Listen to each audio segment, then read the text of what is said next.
네, 가장 관심을 끄는 이슈에 대해 집중 분석해보는 라이브 이슈 시간입니다. 전 대한바이러스 학회장이신 가톨릭의대 의대 가톨릭대 의대 미생물학 교실 백순영 교수 나와주셨습니다. 안녕하십니까? 네, 안녕하십니까? 네, 또 확진자랑 사망자가 늘었는데요. 계속해서 얘기를 나눠보겠습니다. 임 기자님, 첫 번째 키워드 전해주시죠. 네, 첫 번째 키워드 전해드리겠습니다.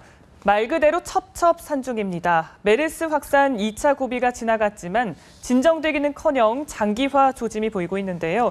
짧게는 이달 24일, 길게는 7, 8월까지 계속되리란 전망이 나오고 있습니다. 메르스 사태 과연 언제까지 계속될지 짚어보겠습니다. 네, 교수님, 이 4차 감염자 맨 처음에는 좀 힘들 것이다 이랬는데 나오고 있습니다. 4차 감염자가 나오면 우려되는 것들이 어떤 건가요? 글쎄요, 이게 중동에서 이 역학 정보를 보면은 1차에서 이렇게 2차로 가면서 이 사망률도 낮아지고 감염력도 낮아지는 걸로 이렇게 나타났었는데 실제 우리나라에서 보면은 그런 것이 다르게 나타나고 있고요. 또 3차라는 것, 또 4차라는 건 뭐 세계적으로 우리나라에서 처음이기 때문에 일단 3차가 나타났다는 얘기는 4차라는 것도 다 예상이 됐던 것이고 지금 뭐 3차냐 4차냐 그런 것들이 중요한 것이 아니라 얼마나 뭐 지역사회 감염으로 갈 것인지 안 갈 것인지 이것이 관건인데 지금으로 봐서는 지역사회 감염으로 가는 것은 뭐 기정사실인 것 같습니다. 어느 정도 산발적으로라도 일어날 것 같고 다만 이걸 어떻게 효과적으로 잘 막아서 우리가 이 사태로부터 종식 선언을 할 수 있을까 하는 것이 관건이지 뭐 차수라든지 이런 것들은 큰 의미가 없는 것 같습니다. 네. 14번 환자가 이제 70여 명 정도를 감염시키면서 슈퍼 전파자다라는 말이 나왔습니다.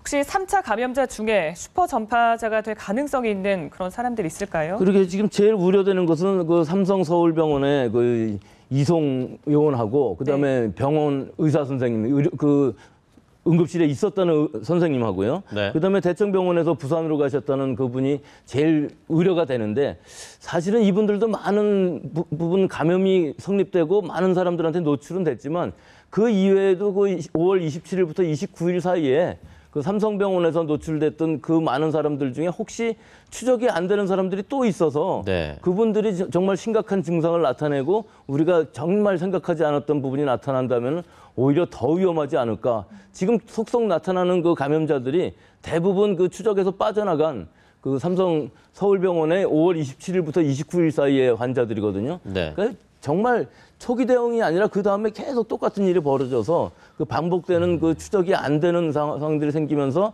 모르는 사이에 많은 의심 환자들을 배출을 하고 이 사람들이 또 그 다음 4차가 아니라 이제 5차 이렇게 나가게 되면 그 다음에는 누군지를 모르는 불특정 다수가 되기 때문에 그것이야말로 지역사회 감염의 우려가 생긴다고 할 수가 있겠습니다. 말씀하셨지만 이렇게 불안한 것이 지금 평택 성모병원과 삼성 서울병원 외에 다른 병원에서도 이제 생겨나니까 이 감염원이 여러 곳으로 늘어나는 거 아니냐, 굉장히 많은 불안감이 생기고 있는데요. 그렇죠. 아직까지만 해도 우리가 감염원을 다 알고 있거든요. 누구한테 옮아서 어디로 갔고 뭐 이런 상황이 다 추적이 되는 상황인데 앞으로 그것이 추적이 안 될 경우 특히 그 평택의 경찰관 같은 경우는 아직도 안 되고 있거든요. 어디서 감염이 됐는지 그 연결고리를 모르고 있기 때문에 제일 불안한 부분이 그것이죠. 감염원이 모르면 그럼 그 평택에 그 전에 누가 감염됐던 사람이 혹시 있을까?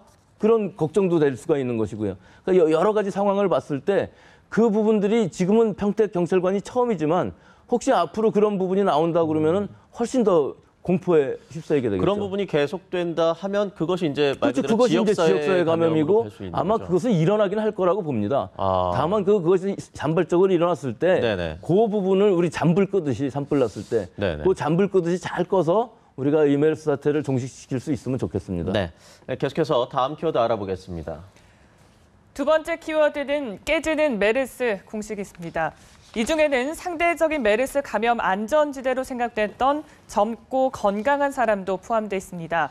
메르스가 장기화 국면으로 접어들면서 메르스에 대한 통설도 하나 둘씩 깨지고 있는데요.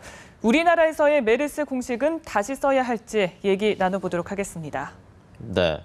공식이 계속 깨지고 있습니다. 뭐 잠복기가 14일 정도 예상했는데 잠복기도 14일 넘어가는 경우도 있고 4차 감염도 없을 거라고 생각했는데 생겼고요. 또 뭐 2m 이내 1시간 이상 노출돼야 된다는 통설이 있었지만 의료진의 옷을 통해서 뭐 10분 안에 감염된 경우도 있고요. 계속해서 깨지는 것 같습니다.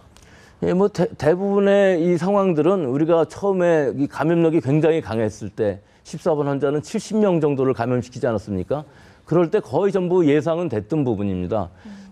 이 다양한 사람들이 감염이 되고 또 그 대전의 건양대병원의 경우는 방호복을 입고서 CPR을 하고 나서 감염이 됐다는 것은 진짜 심각한 문제 아니겠습니까? 네. 그 정도로 감염력이 강하다 하는 네. 것은 진짜 우리가 상상도 못했던 부분인데요. 하지만 지금으로 봐서는 우리나라의 그 감염 형태가 바이러스 자체는 다르지 않지만 우리나라의 그 감염 여러 가지 상황들은 많이 다른 것 같습니다. 그래서 앞으로도 많은 그 다른 것들이 나올 텐데요. 특히 이 사망자 같은 경우 지금 기저질환이 없던 분들이 4명, 지금 오늘 데이터로서는 19명의 사망자 중에서 네. 4명이 기저질환이 없는 것으로 그렇죠. 나타났는데 뭐 예. 연령별로는 뭐 그다지 차이가 나지 않지만 기저질환이 없는 분들이 사망을 한 케이스가 나왔고 또 그 평택의 경찰관하고 그다음에 삼성병원 의사 선생님은 나이가 38세 뭐 35세 이래서 상당히 젊습니다. 네. 근데 지금 위중하다고 그러니까 이렇게 건강한 면역력을 가지고 있는 분들이 사망하는 케이스가 만약에 생긴다면은 네. 우리가 지금 여러 가지 설명들은 하고 있습니다. 무슨 사이토카인 폭풍이라든지 이런 걸 네네네. 설명을 하고 있지만 이것이 정설이라기보다는 그런 옛날부터 그런 젊은 사람들이 면역력이 왕성한데 왜 사망할까 하는 그것을 설명하기 위한 가설이거든요. 네. 그러니까 뭐 그런 걸 다 집어넣는다 할지라도 역시 젊은 사람들도 사망할 수 있지 않을까 하는 것하고 또 우려가 되는 점은 지금 이렇게 19명이나 사망을 하는 것으로 봐서 사망률이 점점 높아지고 있습니다. 네네. 따라서 뭐 중동의 그 40%까지는 가지는 않지만 저희가 처음에 생각했을 때는 우리나라는 여러 가지 의료 환경 같은 것이 좋아서 10% 이하 정도는 유지되지 않을까 그렇게 생각을 했었는데 오늘 데이터만 봐도 뭐 10%는 벌써 넘어갔고 오늘 데이터로 12.34%니까요. 어저께가 10.7%고요. 그러니까 이렇게 젊은 사람들이 더 감염되는 것과 그다음에 사망률이 좀 높아지는 것 이런 것들이 지금으로서는 우려되는 바이고요. 이것이 중동에서의 데이터보다는 훨씬 더 우리나라의 데이터가 여러 가지로 역학 정보가 맞는 것 같습니다. 따라서 앞으로 전 세계적으로 우리나라의 이런 역학 정보를 가지고서 아마 이 메르스 코로나 바이러스의 여러 가지 거동에 대한 좋은 역학 정보가 될 거라고 생각합니다.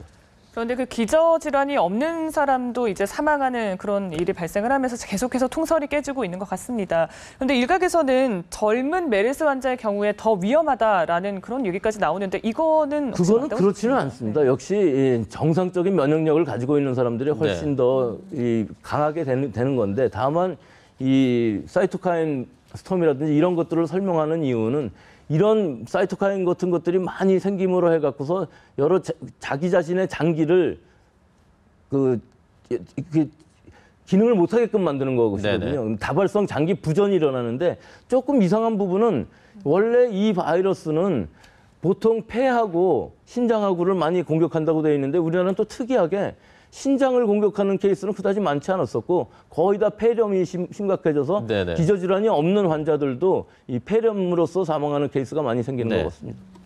이 하나 궁금해지는 게 폐렴도 원래 사망률이 그렇게 높습니다. 그렇습니다. 예, 폐렴은 사망률이 원래 높습니다. 네. 예. 이 아무래도 일반 폐렴보다 그럼 메르스에 감염된 후에 진행되면 더 빨리 악화가 되는 건가요? 이 부분은 이렇습니다. 우리 그 지금 여러 가지 상식적으로 봤을 때 네.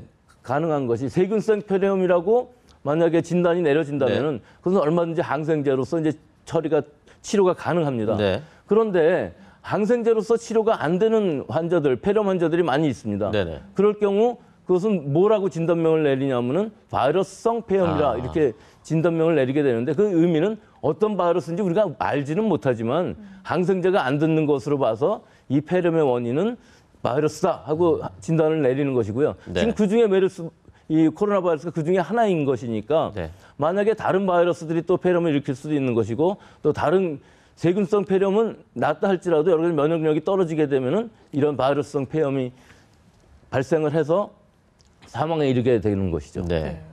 지금 이제 4차 감염자에 대한 우려가 이제 계속해서 커지고 있는 상황인데요. 이렇게 1, 2차, 그러니까 차수가 올라갈수록 독성이나 전파력에는 좀 어떤 차이가 있다고 보십니까? 글쎄요, 지금 제가 처음에 말씀드렸던 것처럼 중동에서의 데이터를 보면 점점 낮아지는 그렇죠. 상황이었거든요. 근데 우리나라에서 1번 환자보다는 2번 환자가 훨씬 2차 감염이 일어난 그 14번 환자는 굉장히 그 전파력이 높은 네네. 바이러스인 것 같아요.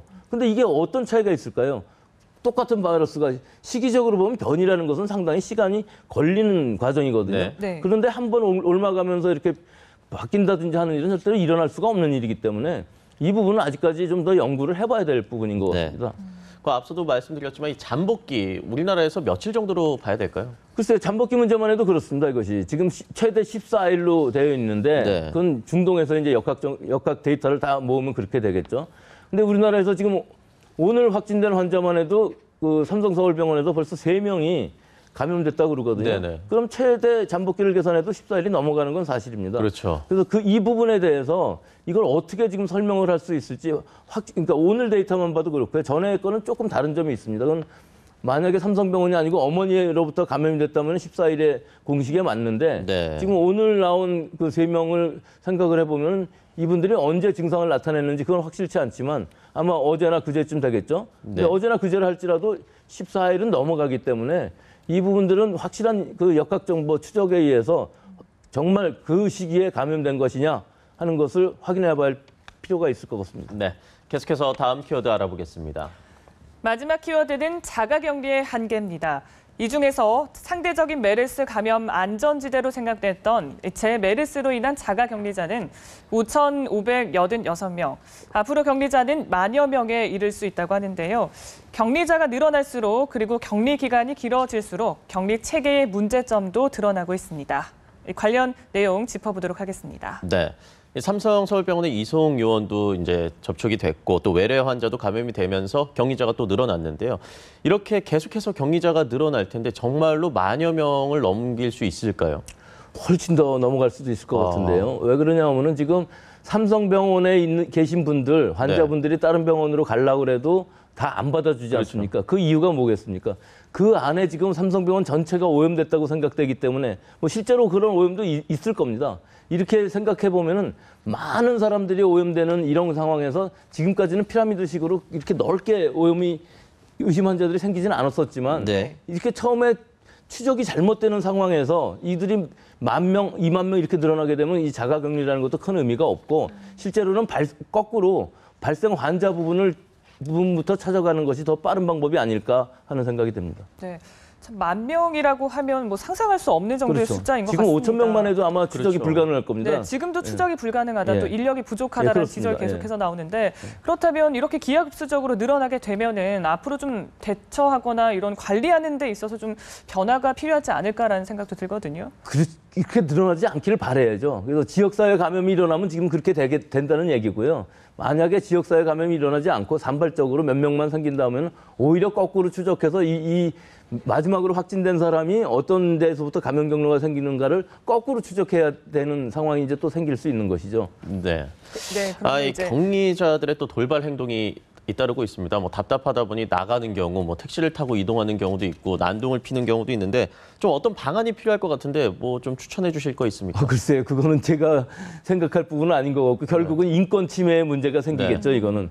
그러니까 이것이 지금 이 상황에서는 5,000명 이 정도에서는 여기서 멈출 수가 있지만 이건 10,000명, 뭐 2만 생각하기도 싫은 이런 상황이지만 이렇게까지 간다 그러면 결국은 최종적으로는 군대가 동원돼야 되는 이런 상황까지 갈 수가 있으니까 어찌 보면 지금 경찰력만 해도 또 구청 직원이라든지 공무원 갖고서는 모자라는 상황이니까 그런 상황까지 가지 않게끔 해야지 그거를 지금 상상해서 하면은 또 아무리 선제 대응을 한다고 할지라도 군대까지 동원하는 상황은 아마 상상하기 싫으실 겁니다. 모든 국민들이. 아무래도 뭐 메르스 격리자라는 낙인을 찍는 것보다는 좀 메르스 격리자에게 어떤 좀 고마움을 표시해야 되는 거 아닌가 싶은데요. 그런 시민의식의 개선이 좀 필요하지 않을까요? 그거는 뭐 국민의식이기 때문에 저희가 어떻게 한꺼번에 단번에 바꿀 수 있는 문제인 것 같지는 않고요.